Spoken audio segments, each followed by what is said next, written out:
Are you seeing a softening in demand? I'm not sure. No, I think this year there was an increase in 23 of +2. Next year is +1. So it's still growing. Why is the demand is growing? Because the population is growing. So it's not +2 was quite a big step because in the +2 of this year, you had part of it was a recovery of China compared to the year before. In fact, the oil demand, when you look, is growing by 1% per year. So it's +1. So then, of course, you have the global economy, macroeconomy, which could have there. So the softening of demand is not the same hike, but it's still a hike in 2024. So we need to continue to supply.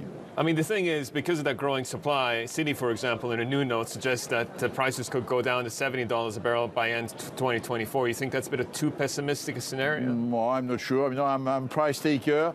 My company, I have a break even post dividend under $50, so 70, 80.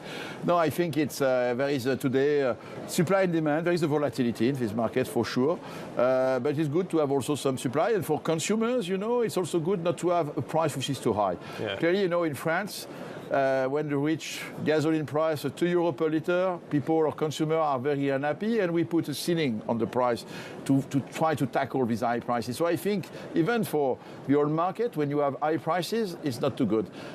Having said that, it's good for the climate, because when you have high prices, you force people to save.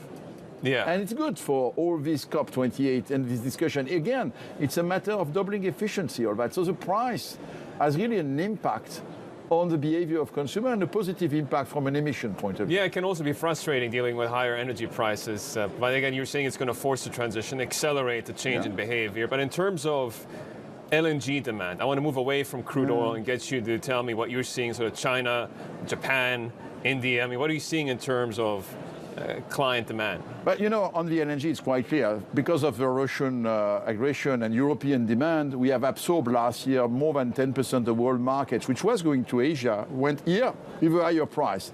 The price is lower than last year, but it's still today at $14 per million BTU.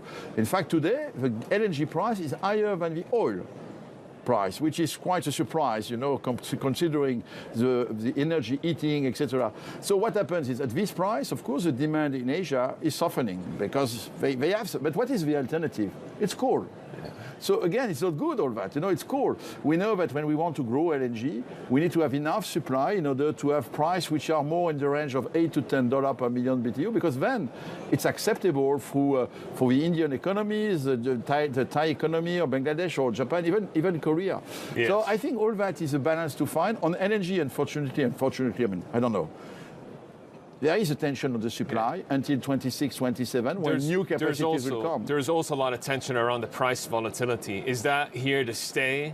It stays here until 26, 27, because then... All the way out to 26? Yeah, because there we will have new capacities from Qatar, from the US. Until there, the society will be strong, because there is a huge tension.